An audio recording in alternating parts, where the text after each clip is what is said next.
Well, it's our last episode before we take a break for the summer heat. But back in the studios, a nice, cool corner studios here downtown Winston-Salem. Fan Interference. Omniverse Studios. Omniverse. Yes, Omniverse. Omniverse? Omniverse. So Tim Beeman's here. Of course, Everett Hutto's here with his eyes closed. But he's drinking bourbon, so it's all good. Some nice cup of brown. I'm with a cup of brown, but it's a Coke Zero. So, with our final show before we take a break for the summer, lots to talk about. Somewhat. I might go into a rant. We never know. But Everett, what do you want to go with the first? I don't know. You want to There's talk about... multiple things we could go with. Yeah. Well, let's go with Stanley Cup since it's over. That's the Oilers were beaten by the Panthers for the second year in a row. Panthers repeat, the third repeat winner in the last 15 years. The Penguins, the Lightning, and the Panthers have had back-to-back championships. Wait, Tim, I thought you liked the Penguins. The Penguins. Yeah. Yeah, I do. I'm talking about the Panthers. Oh, yeah. Well, it was a strange series because through the first 4 games, people were calling this the best Stanley Cup ever because 3 of the first 4 games went to overtime. Yeah. And it was 2-2, and everybody was excited. And then the Panthers just decided they were better than the Oilers and basically kicked the shit out of them 2 straight games. And that was it. And it's kind of funny how the Oilers, you thought, had all the momentum. They were down 3-0 in game 4. They storm back, tie it, go force overtime, win it in overtime to tie the series. They're heading back home, and you're going, okay, the Oilers are going to make a run. They've got all the momentum in the world. Yeah, that's when I stopped watching. And that's not what happened. And first periods really killed them. The Panthers scored 5 goals in the first periods of the second 2 games, 3 in one and 2 in the other. And when you're down 2 goals to a good team, you're just not going to win very often. Nope. And so congratulations to the Panthers, back-to-back Stanley Cup champions. No team from Florida should win hockey. And now we've had 4 of the last 6 championships have been from Florida. Yeah. The Lightning twice. And I did see something just a minute ago where one of the Oilers players, Perry, apologies for not knowing his first name. Steve. No, Steve Perry is definitely a different person. But he has amazingly lost 5 of the last 6 Stanley Cups. 2 with the Oilers. He was with the Stars. He was with. He's just been on good teams that have lost the Stanley Cup. And I think that's kind of remarkable that you can be in 5 of the last 6 Stanley Cups, but then to lose them all.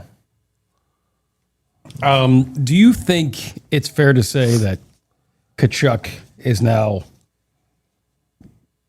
the man? Corey Perry is his name. He lost. And Corey Perry is. He lost 2000 of course. with the Stars, 2001 with Canadians, 2022 with the Lightning, 24 and 25 with the Oilers. Tkachuk, Tkachuk's been really good for a long time. I mean, he's been one of the guys. The thing about the dynasty with the Tkachuks. Well, but is he better than his dad?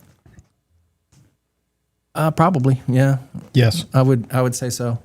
I would say both the brothers are probably better than their dad, actually. But it's not just him. Like the addition of Marchand, your Bruin guy who ditched Boston for greener pastures. Might get to more of that later. Rub that in, asshole. But I mean, he was really good, and neither one of them won the Conn Smythe. So there was a lot. The Panthers are just good. Yes, and they've got a really good goalkeeper on top of everything else. I don't, of course, follow the NHL as much as say you guys do. I mean, I will. If the Bruins are playing, I'm watching. If the Bruins are playing the Canes, I'm watching. I was intrigued by the Canes. I'm probably the only Bruins and Hurricanes fan there is. But I heard that wasn't really allowed. That wasn't. It's not. It's but it's also I do pull pull for the home You can't state. be held to rules. Right. Just like I still have a soft spot for Charlotte Hornets and still have a soft spot for the Panthers. But Sam Bennett was the Conn Smythe winner, by the way. So you had Tony Bennett, Bennett's brother, Marshawn, and Kachuk. That's a really good line. And so Kachuk might be the third guy on that line. I just thought with how when the Panthers got there, part of me was like, well, they're the defending champions. I don't know. Is there much of a drop off from last year? No, they're better than they were last year. Yeah. They But added was Marshawn. that, but because they added the Bruin. And they still had everybody else. They had Chuck and Bennett and Bobrovsky. Boston likes to ship off their Talent. I thought it was supposed to be shipping up to Boston. yeah, apparently not, it's shipping out. not shipping out. I'd ship out of Boston. Oh, F off. I think the town's great. I just don't like its sports teams.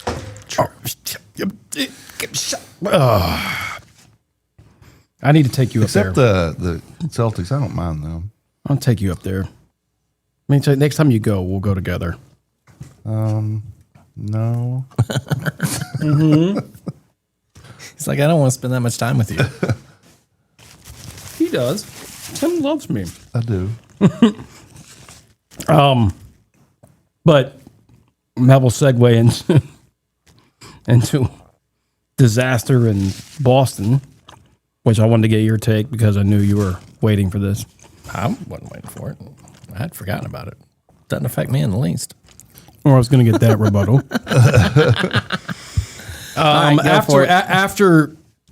After the sweep against the Yankees, where in the last 6 games in the last 2 weeks, one home, one there.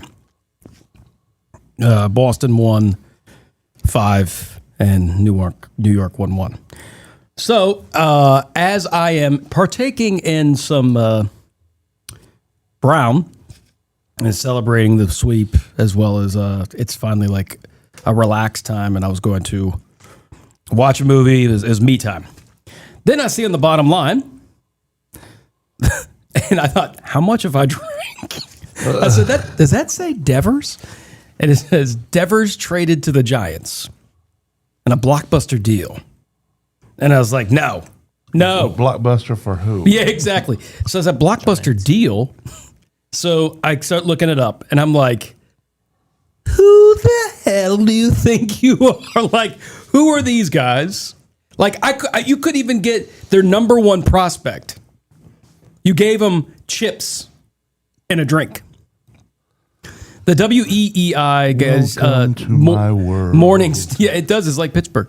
The morning guys said, which I loved. It was true. It said, what would be the narrative right now this morning in Boston, right after the sweep against New York? We're back, right? But what is the story? You just got rid of Devers, who is, arguably one of the top DHs in the major leagues, right? And you gave him away for nothing. So Breslow, who was a former Boston Red Sox, the GM, I'll give him credit. At least he did do a Zoom interview. But With you? a Zoom interview with EEI. But That's not really I have a lot of questions, more than answers, and I'm not sure if I want to blame Breslow quite yet. I think it's almost to the point where they're always looking for a shield, right? Would you say? I mean, all right. Look, I just want to go over a couple things. Let's just say Everett for you. Say if this is the Cardinals and this has happened, where you have 3 homegrown talents. You have Mookie Betts, Xander Bogaerts, Rafael Devers. They all come up at the same time.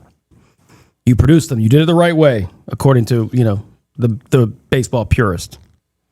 And that I was really excited that the fact that we didn't have to go through the free agent market or do a trade. These are our guys that we saw, and we birthed them into the Red Sox. So the deal was, okay, we are going to have to get rid of 2 to save 1. And so I mean, I don't know why Mookie lost, because Mookie is the best, even though I was Xander Bogaerts fan. We lost Mookie Betts. We traded to the Dodgers. We really don't have any pieces left from that, like what we got from the Dodgers. Verdugo, which is now a Yankee, right? Or now, was he? Now he a Brave? He's a Brave now. I don't know where he is. And then Xander Bogaerts gets the higher bidder from the Padres, and we say we have a cheaper option. We'll get Trevor Story, who, by the way, has been majority on the injured reserve list, but now he's playing and he's healthy. It's not his fault, but it was a cheaper option at shortstop. So when you have a franchise like Boston that is considered like the Blue Bloods, right? One of the top major league teams, ball clubs that invest, and it's a baseball town. They love it. You know, my sister's sending me videos of them at Fenway when they get the sweep. Everything's great. They're loving it. And then you get rid of another superstar. But here's the problem, and here's what fans forget. But $250 million. No, but here's what fans forget. Devers didn't want to be there. We don't know that. No, we do. No, we don't. Yes, we do. You know why we know it? Because as soon as he goes to San Francisco, when he was in Boston at spring training, when they said, "Hey, Devers, we'd like you to move to first base." He said, "No, no, they didn't. That's not fact. That's not fact. Well, that's all I've ever heard. That's the is thing, that he because didn't want to play first base. That was addressed, and even Alex Cora said, "I don't know where that came from," because then there was some other rumor that was that Christian Campbell raised his hand and said, "I'll play first base," and Devers took offense to it, and I was like, and then I don't want it, but I don't want anybody else. Right. And Alex Cora said, "I don't know where that came from."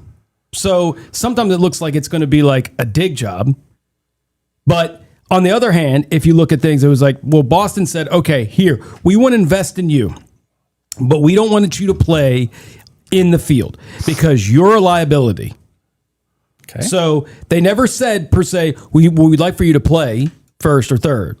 It was like, you're the DH. All you're doing is hitting. We want you. That's what we want you. That's what we're paying for you. So that's what he didn't want to do. He just want no. That's what he wanted to do. He just no, hit. because in San Francisco, he raised his hand, and said, "I'll play first base."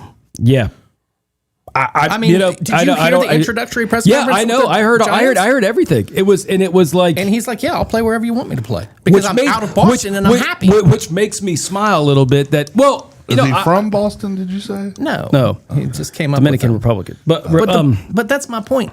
He seemed to be a disgruntled employee with Boston.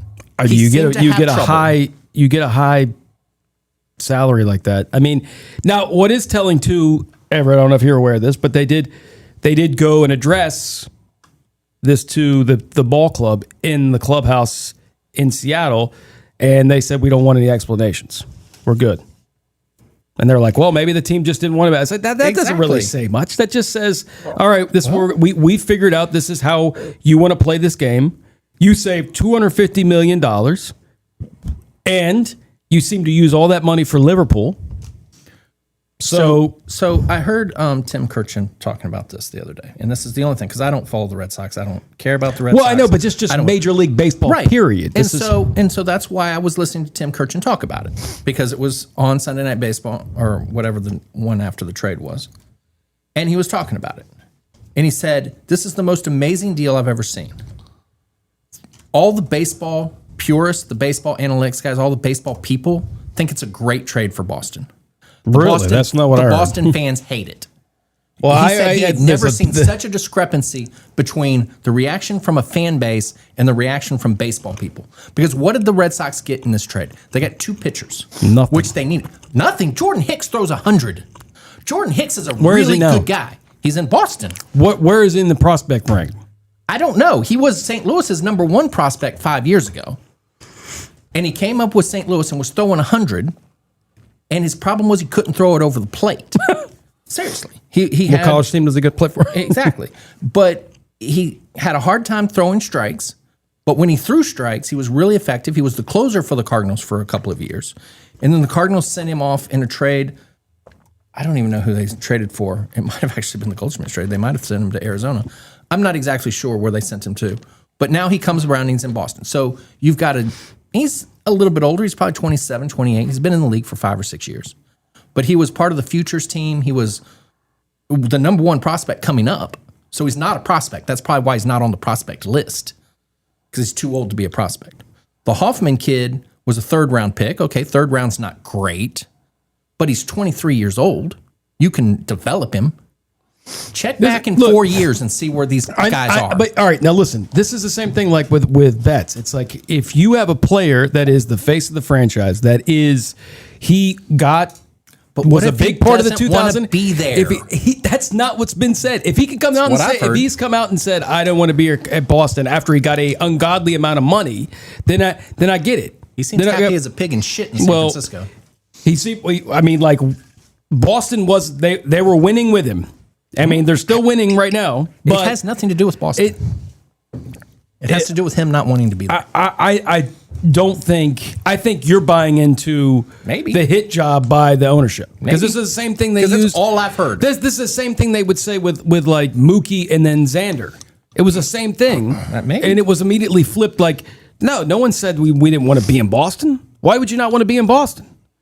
I mean, think of a bunch of reasons not to be in Boston.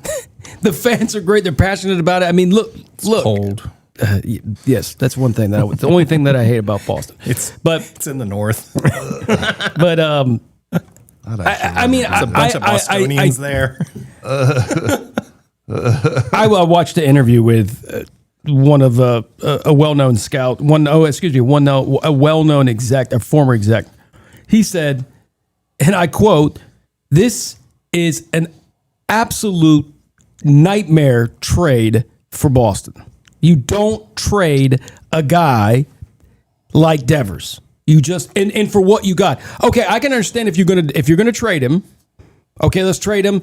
If he's truly like he's come out and said, I want to get out. I want out. It's clearly out. And this Boston media, by the way, would be out. Like you would already know it. It's all I've heard. I mean, you're hearing the stuff afterwards, but this was. Like I said, I don't pay attention. You would have already heard utterings about this before. Plus, there's I've a heard whole it since spring training. Plus, there was the documentary thing on Netflix, which I mean, you could edit whatever, but it didn't look as if like Devers was not a fan of like being with the team. Now, all I know is since Bregman got there, once the trade for Bregman happened and Devers was told he wasn't playing third, in spring training, I heard he wasn't happy, that he didn't want to play first base, that he didn't want to DH. That's been since March. I don't know. Look, I'm not part of the team. I'm not associated with it. I don't pay attention to them. But from an outside perspective, the only thing I've heard since Bregman got to Boston was that Devers was unhappy. I mean, I heard that too, but this was more like afterwards, and it was almost like March. I wasn't sure about like if this was a hit job, like by the owner, because they've been quiet.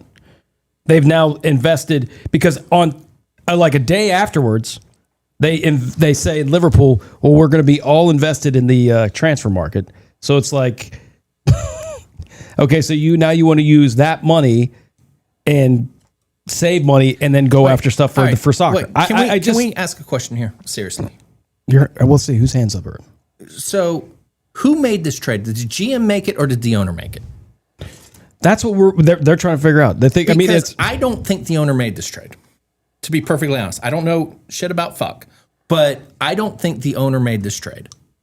I think the GM made it because he doesn't care about Liverpool. No one with the Red Sox cares what's happening in Liverpool other than the owner. John Henry.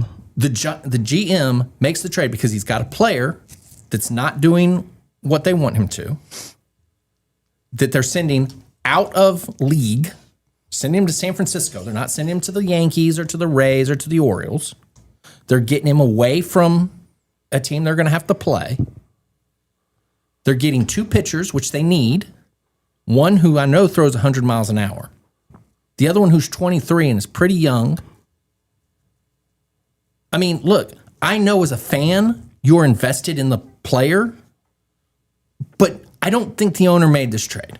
I don't think it has anything to do with Liverpool. I think it's a lot of. I think it's a lot of ego. It's a lot of egos. Probably is. Why would you? Okay, let me ask you a question. Why, if the GM is allowed to do this. You're the owner. You're about selling tickets. You've just swept the Yankees, who are leading the AL East.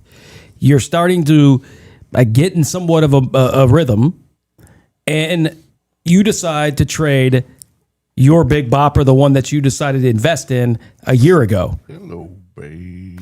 Like I said, I think there was an issue. I think there's animosity between the team and the player. But all that's going to do is just make the fans even more irate. They're already irate because of They don't how things care are. about the fans. They do when they're not making money from it. They're making when money. they're not. Don't worry. Nesson is paying them plenty of money. When people aren't coming to the games because they're boycotting, Doesn't matter. They're still going to get a TV contract from Nesson. which is owned by I don't know who they're owned by. Probably the Red Sox. I don't know. John Henry. Yeah, I don't know who that is. he's the owner of the Red Sox. Okay, great. So they are owned by the Red Sox, which is what I just said. It's all it's all. But it's that's all the point. Controlled media. That's fine. I don't care. I'm not arguing over what controlled media is. I'm arguing over the money. Look, They don't care what the fans think Look- because the fans don't pay the bills.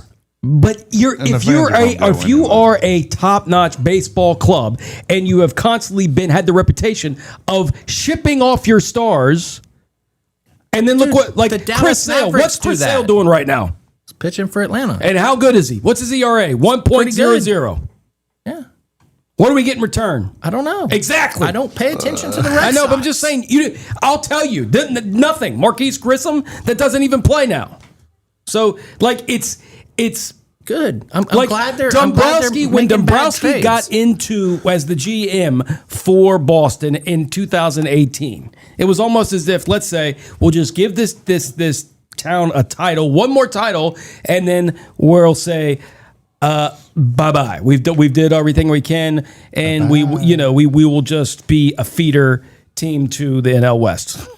But okay, least so it's not going be to it. the Yankees. So be it. Well, I wouldn't be surprised if Devers ends up in the pinstripes. Trust me. I just Didn't don't you see send Wade Boggs to the Yankees? You just Didn't you send Babe Ruth to the Yankees? I mean, come on. It's got to be better than that, right? you go through Jacoby Ellsbury. I mean, all these little punches in the gut. Look, but the point is, in my own point, and I know you care about this way more than others. But I think the one way I'm trying to keep it a positive note is, okay, the youth movement. That's great. But Boston was doing this a while back, which was great. There had the youth movement where they moved them up and they birthed on the scene and were able to hoist the title because Devers, Mookie Betts, Xander Bogaerts, along with great pitching. But you still got Bregman, and right? Dombrowski. What? Do you like Bregman? I do. But the reason, the whole thing I thought about with the third baseman is Devers didn't look like he wanted to be at third base. Apparently he did. He was a DH. You could see it right off. You were like, this is what Boston's view was. He is going to be shaped the next David Ortiz, the most clutch DH in baseball. The history of DHs, other than Edgar Martinez, of course. Well, as far as clutch wise, yes, but numbers wise, Martinez didn't win a title Because he played in Seattle. Nobody who's ever played in Seattle has won a title. with Ken Griffey. He didn't win it. He didn't win a title.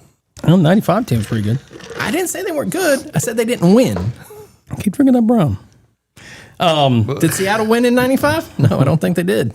They've never won, right? They were on strike.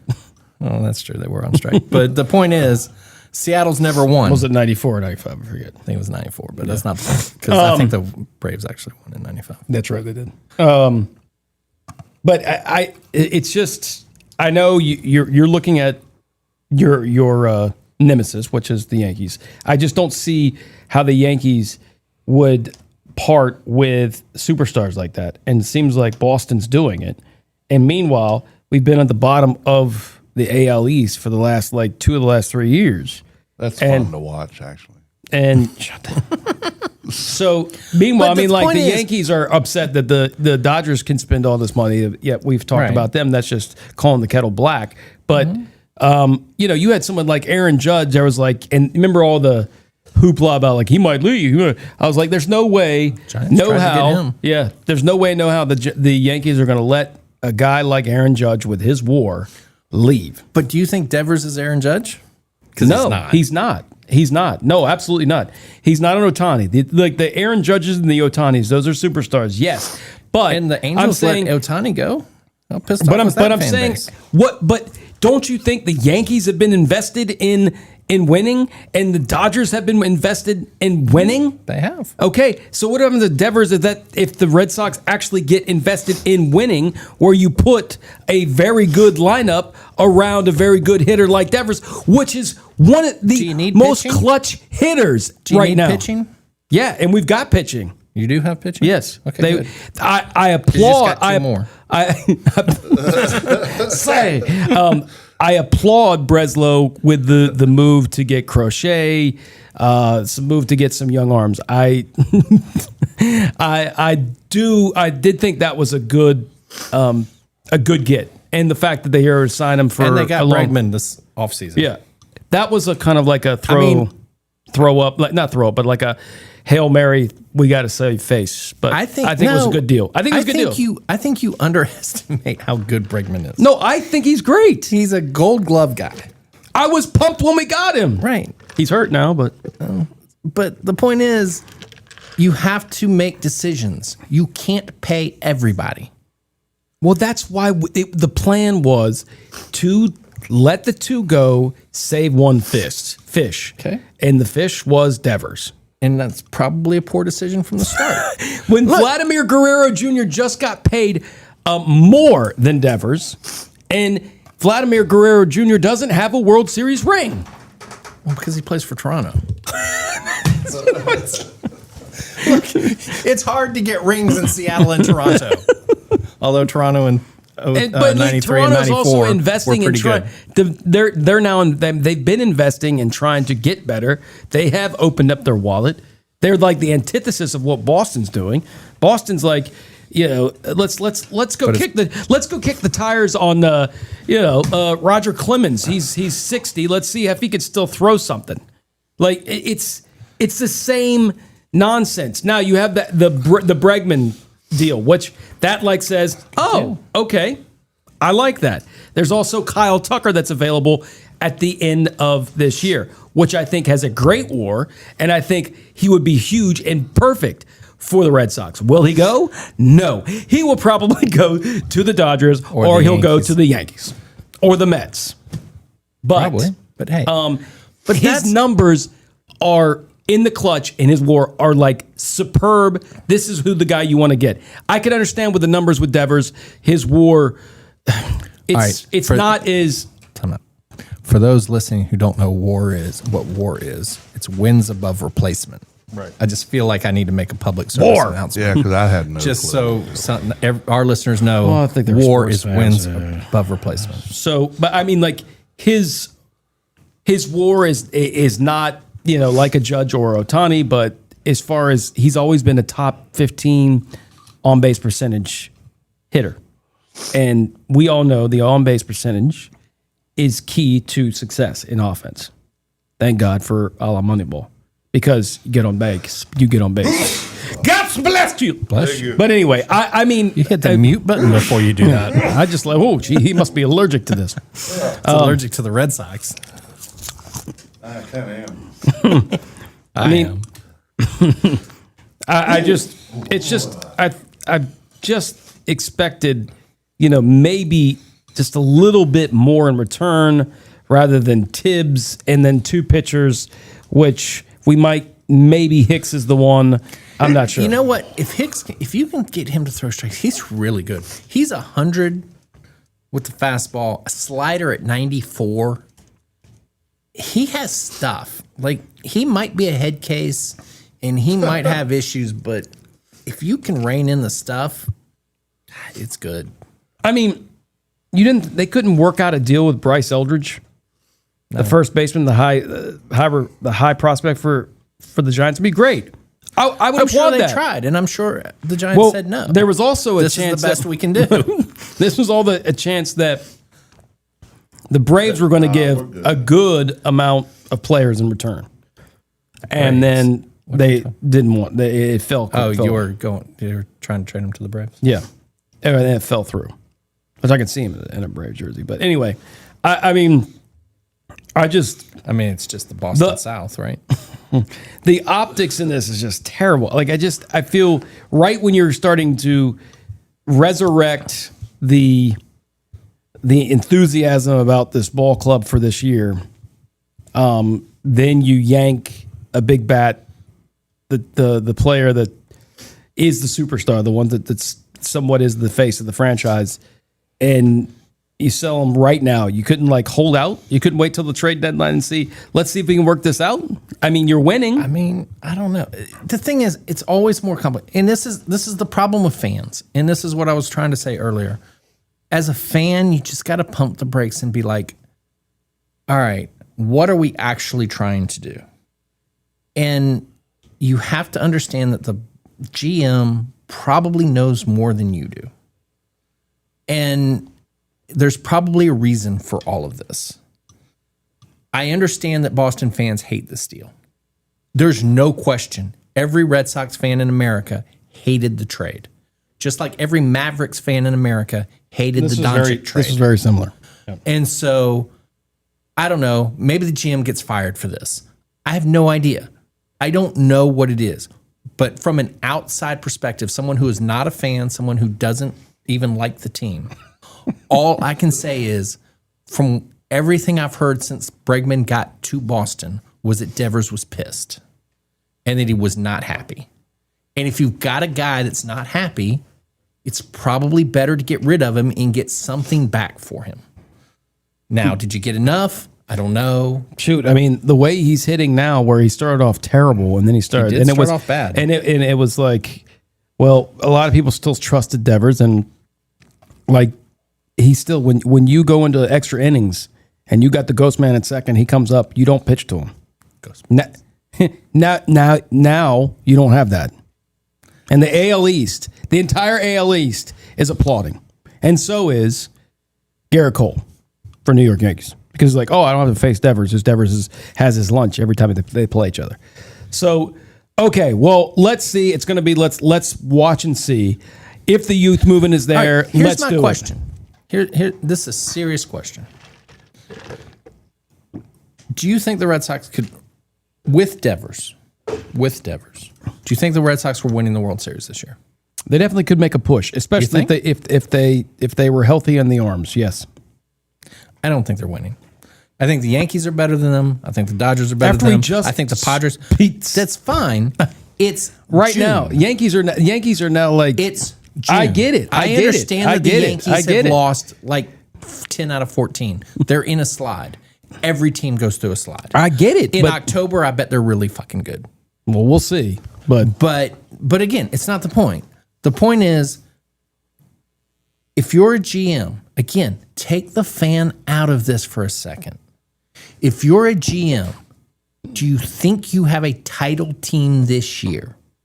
And if the answer is no, okay, then maybe you let some things go and try and build. I'll take that. But when they said at the beginning of the year, where they are dedicated to winning, they feel like they have a playoff-bound team this year, we are all in. And then you do that, you have to wonder. Okay, that's fair. If, where the transparency is. Because I don't trust anything that's coming from the front office. And I'll give you a great example. And I mean, this is gone. I mean, we tried to do this in an hour. We spent 30 minutes on the Red Sox.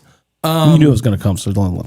Let's take the Cardinals for example. Imagine if I was drinking bourbon. Let's jump over to the other side and go with the Cardinals. The Cardinals at the beginning of the season had no real expectations. Okay? Most people thought the Cardinals would be sellers at the deadline because they were going to be in third place in the Central. And let's be honest, Goldschmidt, they let go. Arenado, they tried to trade, but it didn't work out. And they've got a lot of people that you've never heard of on the team. All of a sudden, they won 12 out of 18 games. And now they're 3.5 games out of first. And people are going, Are the Cardinals any good? Like There's 7 games out first. they're 7 because they just lost a few. They did. They've been on a losing streak. They lost. They're 38 and 35. Yeah, but they're actually better than people thought they would be right now. And there's a real sort of divide in the fan base of we're not going to win. Like if we make the playoffs, we're going to be a wild card team, and we're going to lose in the first round because we're going to play the Padres or the Giants or the Dodgers or somebody like that, or the Mets. And we're not going to get past the first round of the playoffs. So how good are we really? Should we still sell? Should we sell Arenado? Should we get rid of some pitching? But then the team wins a few games and you go, well, you know what? We're in it. We got a chance. And that's kind of what I think GMs have to grapple with when they make these deals. And when they look at the trade deadline and they go, do we really have a chance to win, or are we just going to be good enough to be competitive? And that's, again, I always say everything is more complicated than you think it is.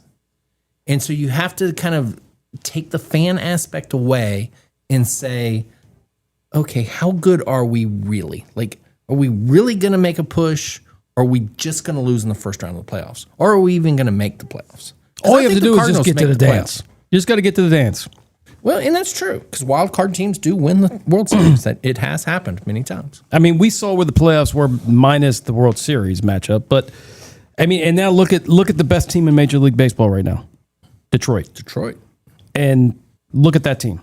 You don't know anybody that's on that team. Exactly, you don't, and they a lot of them have been birthed onto up through the minors. Now, I mean, you'll bring in Gleyber Torres, who came over from the Yankees, but this is a team that, remember, they traded. They were the sellers at the end of the day. Last year, and they still made the playoffs. And they were doing well in the playoffs because they kept their guy, their ace, Kluber. They kept him. And then, I mean, they're well, no, they had Skubal, so Skubal, that's Skubal, and then you have Job, who actually is out for the season, I think, but they have a good rotation, and so they were able to kind of get a island of misfit toys too in the as far as the arms, but you got somebody from like Skubal who came from Detroit's minor league system, Casey Mize, Job. Casey Mize came from Auburn. Yeah, He was SEC Pitcher of the Year. So from tiger to tiger, he did actually. So anyway, but I think there's a shot. It's the optics are bad, and I don't know. Let's move on to the College World Series, which I know you hate to say this, but go Coastal. Yeah, you know what? It's Coastal and LSU, and you're sitting there Go going, Coastal. You're sitting there going, LSU again, really? Yeah. Do we want them to win 2 out of the last 3? But the run Coastal Carolina's done is very impressive. It's extremely impressive. Like that is. But what in the SEC has won like 6 out of the last 7. Yeah. And I can almost see why someone would root for Coastal. Hell, I'm almost rooting for Coastal, and I don't even like them. But the truth is, so just transparency. When I was in school, Coastal and Winthrop were big rivals. They were our rival. In 1999, when Kevin Schnall was the Big South Player of the Year, he's now their head coach, we beat them to go, and we actually went to Auburn for the regional. So Winthrop beat Coastal at Coastal for that championship in 1999 when he was the Big South Player of the Year. I have a disdain for Coastal, but to be fair, Coastal has moved on. They've moved well past Winthrop, and I get it. They have. And they're really good, and they've won like 20. I think they came in at 24 in a row, and now they've like 27 or 28 in a row that they've won. It is an impressive run. And I do actually really love the way they play. They are all about putting pressure on the defense. They're bunt, stolen base, go first to third, take every extra base you can because that puts pressure on the defense. And I actually love that. Yep. So I will give the chandeliers, Chanticleers. They're look, I make fun of them for a lot, but they've really done a great job. And to be perfectly honest, I'd rather see them win than LSU because LSU just won 2 years ago. But what I want to talk about is Arkansas's misery. Mm-hmm. So we both know an Arkansas graduate who is our graphics person for ACC Network, Jason Christie. He is a diehard Arkansas guy. I mean, he went there. He grew up in Fayetteville, went to Arkansas, all the things. He was so distraught when they lost to Oregon State, and I don't remember how long it's been, whatever Oregon State's last championship was. I think it's 17 or 18, somewhere in that range.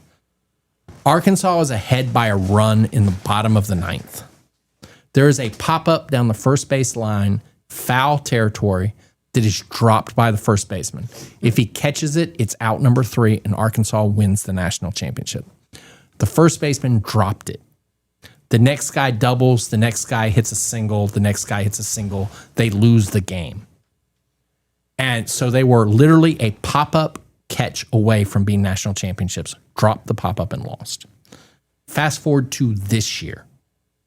Now, this isn't the national championship game, so who knows if they would have beaten Coastal, or even if they would have beaten LSU a second time.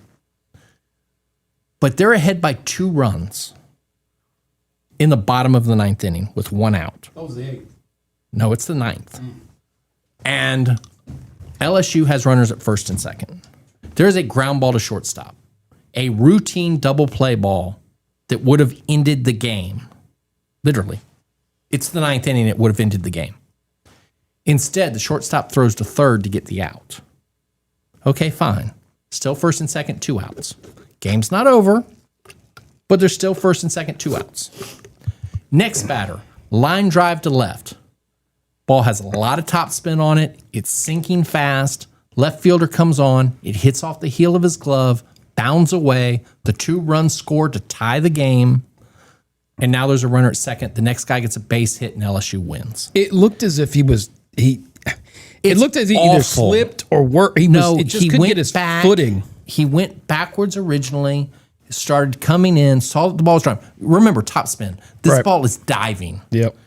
And he's going, okay, I'm here. And by here, I mean the glove is above my head. And now he's like, oh, shoot, it's dropping. So he drops the glove quickly, and it just goes off the heel. It's awful. Like, I feel so bad for Arkansas fans because not only did you drop a pop-up 5 or 6 or 7 years ago to lose the national championship, here you literally had a double play ball that would have ended the game. That you go to third, you don't even try for the double play. And then this line drive to left. I mean, I feel bad for the kid. Like, they got these pictures after the game of everybody hugging the kid and he's in tears. I feel so bad for him. It's not his fault. It really is not the kid's fault. Yeah. If the shortstop makes a different decision, we don't even get to this point. It's a ball with a ton of top spin. It's dropping so fast. It's just like I haven't even talked to Jason today because I don't even know. Like, he's got to feel so bad. And this is the part of college sports that I love more than anything. Like, when you talk about college sports, everybody says, oh, we want professional sports. I love to see the greatest play. And I get it. I get that you want high quality. You want the best of the best to be playing. But the truth of it is, in college, people make mistakes. They're like, kids. It's not perfect. Right. They're 18 to 22-year-old kids. Stuff happens. But, God, I feel bad for Arkansas today. Yeah, I just do. I mean, they had to win, too. Right. Yeah. There's no guarantee they would have won tonight. Like, if they had won that game last night, they still would have had to play LSU tonight. They'd still have to play Coastal. There's no guarantee they win. But, damn, that's a brutal way to lose. Especially that I thought they were the best equipped team, top to bottom, to win it. And they were. Dude just threw a no-hitter. Yeah. Like, they have a guy. So they lost their first game to LSU. They play Murray State in the losers bracket. Kid comes in, throws a no-hitter, throws 120 something pitches, no hitter, and then in the post game interview, he goes, "Man, I shouldn't have hit that one kid." He's like, the only thing you can think about is the one kid that he hit that kept it from being a perfect game. It was tremendous, and his draft stock is going up. It's like, man, they were good enough to win. I thought they were the best team in the College World Series. And they could have been, and they of course go 1-2. Of course you had LSU that you're like, well, they have the pedigree, they're used to it. They seem to just have Omaha luck, and that obviously showed. Well, the thing about LSU, man, think about you want to talk about Omaha luck? Think about Morris' home run against Miami. That was 86, 88? I don't remember when it was. But it's the only walk-off home run College World Series history. That happens against Miami, and those were good Miami teams back then. Right. Even the Wake Forest year, 2 years ago when they won the national championship. If the kid at first base doesn't make a great play, and I'm not just talking a routine play, it was a suicide squeeze in the 8th inning where the first baseman literally comes in, bare hand flips, and they get the Wake Forest guy out at home. If that doesn't happen, Wake Forest wins that game and is in the final against Tennessee, and Wake Forest Florida, and Wake Forest probably beats Florida. But LSU came through. LSU has had so many good players, and they have now they don't win all the time, but when they put on the yellow jerseys and are playing for something, they're tough to beat. Yeah, you saw the pitcher that they used was a former Wofford player, and he just goes over and becomes a stud for LSU. Paul Skeens was at Air Force Academy. Yeah. So came in and beat. Of course, how did Air Force? Well, I actually know how they got him because he wanted to be a fighter pilot. They get this guy who wants to be a fighter pilot, comes to Air Force throwing 102. Yeah. I'm never going to forget that podcast we did 2 years ago when you're like, who's Paul Skeens? I'm like, he's 100. And now 2 years later, he's in the majors still throwing 100. Yeah. Pretty good. Yeah, he's pretty good. He's got to get a cast around him, right, for the Pirates, yeah? Well, and again, this is what we talk about. This is, okay, so we were just talking, we had this long conversation about the Red Sox and, again, taking away fans. Seriously. Yep. If you're a Pirate fan, if you're a Pirate GM, your team's not any good. You've got a guy that's really good. Yep. Do you trade him? Can you? I just hope you get some pieces because you ought to get a haul for him. Yeah. But if you're a Pirates fan, you're going, hell no, we're not trading this kid. This is who we're building around, right? And that's what I mean about things are harder than you think. Everything's more complicated than you think it is. Because if you've got Paul Skeens, but you suck, it's like, yeah, we're going to win every 5th day, but that's only 1 out of 5 games that we're winning. Yeah. Do you trade him? What happens if the Yankees get him or the Dodgers or the Mets? What happens if the Red Sox get him? Anybody that gets him, their pitching staff just got a lot better. Yeah, or do you keep him and just hope you can get better around him?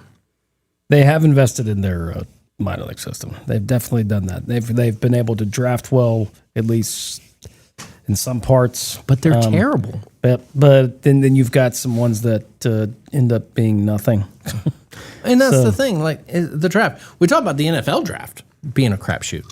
Major League draft is even more of a crapshoot. Yeah. Honestly. Yep. I don't know. I was thinking about the same thing about what would you give for Skeens? Here's a guy that you drafted. Dude, you got to get a number 1 for him. Yeah. At minimum. I think that's minimum. I think at minimum you get a number 1 and you're probably asking for either a top prospect and a number 1, or you're asking for the best player on their major league team and a number 1. You can't settle for a prospect and a third round pick. Right. I mean, you can't. You got to have a proven commodity and a number one pick. Like, because he's a proven commodity. You know what you're getting with him. Right.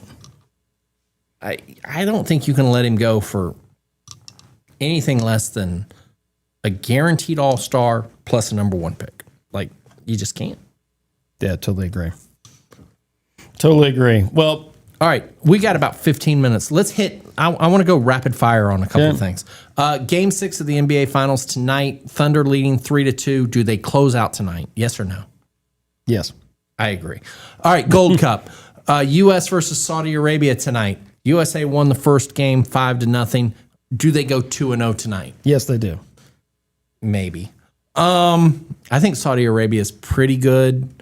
But I don't really know because I'm not a soccer guy. I was waiting for you to say that. I think Saudi Arabia is pretty good. I think they're going to give the U.S. more of a competitive game than 5-0. Obviously, I think the U.S. needs to win because a win puts them through into the next round. So let's say they do go through. Let's say they do win tonight and they're through. Are all the troubles settled? No, I don't think so. All right. Lakers sell for $10 billion. Buy or sell. 2 weeks ago that we kind of glossed over the Celtics selling for like $6 billion or whatever it was, and that was a record. Now the Lakers are selling for $10 billion. Oh, look at them. My kind of feeling to this is things are just more expensive now. Like every sale that we're getting is a new record. Now, admittedly, the Lakers and the Celtics are marquee names. I don't think the Suns would sell for that much. But all these sales, all these things are just so exorbitant that it's like, is this even real money at this point? Right. And they're selling it to the owner of the Dodgers, right? Doesn't he own the Dodgers? This Walters guy? Is that right? So I just saw that this came across that they sold it, so I didn't know who they. I think they sold it to a guy named Walters, and I believe he's a part owner or majority owner of the And Dodgers. they've got a money tree apparently. Well, yeah, it's the network that the Dodgers are on. Oh, we don't really need them, but we'll have them. How much? Yeah, we'll But $10 billion. Yep. Like, it doesn't even seem real to me. Like, how can anyone have $10 billion just to give away? It's amazing to me. And let's see how much it'll be worth, 10 years from now. Shall be $20 billion. I mean, it's LA, Yep. right? I mean, that's the reason. Like, the only other team that's going to sell for this much is the Knicks, right? Because it's New York. It's New York, LA, and Boston. I guess the Bulls, maybe. It's the market. It's you have that television contract that's going to work out for you. Yeah. I mean, it's these are the brand names. You're wondering what next will be sold. Exactly. Hopefully And the Red apparently, Sox. well, maybe the Red Sox get sold. But here's the thing about selling. Like, I know nobody likes their owner. I don't know. Sometimes you do. I like the Falcons. I like mine now. Oh, with Magic Johnson and Josh. That's all. With the Redskins? Yeah. Yeah. Okay. I don't. Commanders. That's it. Yeah. I don't remember. They're always going to be the Redskins. I mean, to me. yes. But no argument over here. So. But like, the Falcons are owned by Arthur Blank, who I basically think is a good person. Home Depot CEO. Did all this stuff. And a good. And I think he's basically a good person. I think he owns the MLS team, the United. And I think he tries, and I think he works really hard, and I think he wants the best for Atlanta. So I like him. I don't even know who the Braves are owned by. I think it's like Time Warner or something. I know it was Ted Turner in the 80s, and they got sold to Time Warner, and I don't even know who owns them now. The Cardinals are owned by a family that used to be, that was bought from the Bush family, because famously the Bush beer people bought, or Anheuser-Busch bought the Cardinals. Right. Did I ever tell you this story? Do you know how the Cardinals got bought by Anheuser-Busch? St. Louis, Missouri. So the Cardinals were actually in trouble. This is like the 50s. And the Cardinals were in trouble. They needed money. They needed an influx of money into the community. They go to Anheuser-Busch, who's a German guy, and say, we would like for you to buy the team to keep them in St. Louis and keep them. And he's like, I don't even like baseball. Why would I buy a baseball team?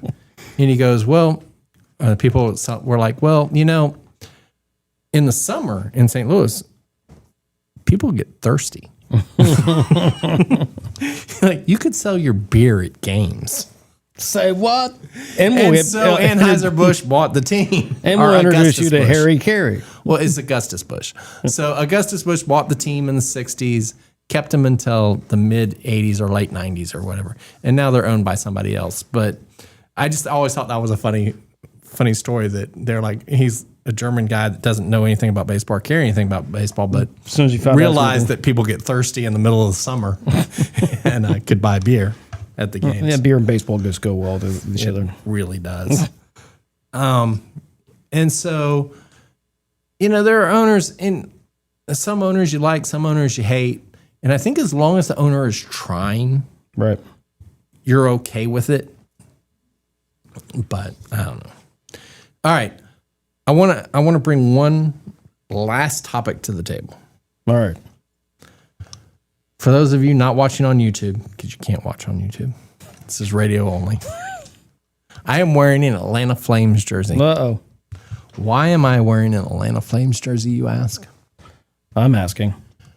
Because there is a report out that the Atlanta Commission has spent $3 billion on a stadium in Forsyth County, not in Fulton County, but in Forsyth County. Oh, right here. To get a hockey rink. And the NHL is thinking about giving Atlanta a third, not a first, not a second, but a third NHL franchise. Your thoughts? My thing is, so let's be clear. Let's be clear about the first two. The Flames were unsuccessful. They moved to Calgary. The Calgary Flames still exist. And they're fine. They've been in Calgary since 1983, I think. It's been a while. Yeah. The Thrashers, who came into the league in the mid-90s-ish, early 90s-ish. I don't even remember when they came into the league. Just come and go as you please. The Thrashers come in, do pretty well. Like, the Thrashers weren't a disaster as far as selling, but the owner wanted a lot of stuff. He wanted to move out of the Omni. He wanted not to have the same facility as the basketball team. He wanted all these things. And he moved to Winnipeg because Winnipeg had a only stadium or whatever. So now the NHL is considering giving Atlanta a third chance. That's all well and good. I don't care about any of that. I want to talk about the name. Flames is off the table because there's already a Flames in Calgary. But Thrashers is still on the table. Like, they could go back to the Thrashers, which is a kind of a weird name, but it is the state bird of Georgia, the brown thrasher. And Thrasher is kind of a good hockey name. So if you're Atlanta and you think you're going to get this new franchise, and again, this is still in the rumor phase, do you say, hey, look, we're all in on Thrasher. We already got a logo. We already got a name. We already got colors. We got all this stuff. We're just going to regenerate the Thrashers. Or do you go like Phoenix? Because remember, Atlanta did burn. The Flames, the Atlanta Flames is a reference to Sherman burning Atlanta. We all know the Good story. old Sherman. But the state seal of Atlanta, the city of Atlanta, is the Phoenix, because Atlanta came from the ashes and became the capital of the South, right? So if you are a fan of the Atlanta futuristic hockey team that we don't even know is actually going to happen yet, do you go Phoenix? Do you go Thrashers? Do you go something else? Something else. You don't like either of those two? No. Why? Well, Phoenix, people can be confused and be like the Atlanta Phoenix and be like, wait a minute. How's there two towns? There are two cities. Okay, that's Thrashers, a fair point. I think, Thrashers will bring up you're just regurgitating the same stuff. I think you could be really unique and draw some more enthusiasm if you maybe bring it to the table. But Winnipeg did that. Winnipeg was the Jets. They lost a team and then brought the Jets back when Atlanta moved to Winnipeg. Yeah, but that's because in people Canada. liked it. Yeah, it's because in Canada. Well, no, it's not because it's in Canada. It's because the Canada Air Force is build their planes in Phoenix. Or not in Phoenix, in Winnipeg. Mm-hmm. Sorry, Phoenix, I got it in my head. But the Canadian... Phoenix, Canada. The Canadian Air Force builds their planes in Winnipeg. That's why they're the Jets. Yeah. It's a great name. It's perfect. That is great. And I think the Thrashers is perfect. Well, here's my. I would say either put up through the debate through like fans and see what kind of feedback. Yeah, you nobody get. cares what fans say. But have Thrashers in the back pocket. I think Thrashers is the way to go. Like, it literally is the state bird of Georgia. You already have the logo. You already have the colors. You already have. It's not like they were unsuccessful. You got the Hawks. You got the Falcons. You want to stay with the birds. You go with the bird theme. You tell the baseball team to lose the Braves and get with a bird. Or give the Braves the bird. I don't know. However you want to do please. it. But yeah, I actually like Thrashers. I would go with it. If it were me, All right. I'd go Atlanta Thrashers. Anything else you want to talk about before we're gone until August? This is brought to you apart by Bowman Brothers. Small batch, straight bourbon whiskey. No, that's wrong one. Yeah. And Everett's enjoyed his one. Well, I got thought to get we out had of here. to finish the bottle before the season ended. Hey, we'll just be back next week for the rest of the bottle. So for Tim Beeman and Everett Hunto, Everett, drink some water. Tim, get a Kleenex. I'm Ty Collins. We'll be on a break and be back for more fan interference after a couple weeks. Have a great summer. A couple weeks, like a month. Then.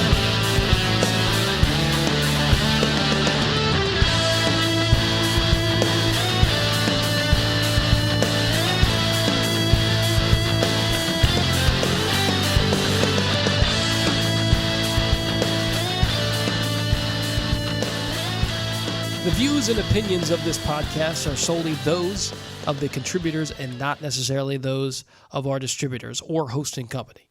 This podcast is copyrighted, and no material from this podcast can be used or reproduced without the expressed written permission of the Less Desirables Network and Such Limited Incorporated.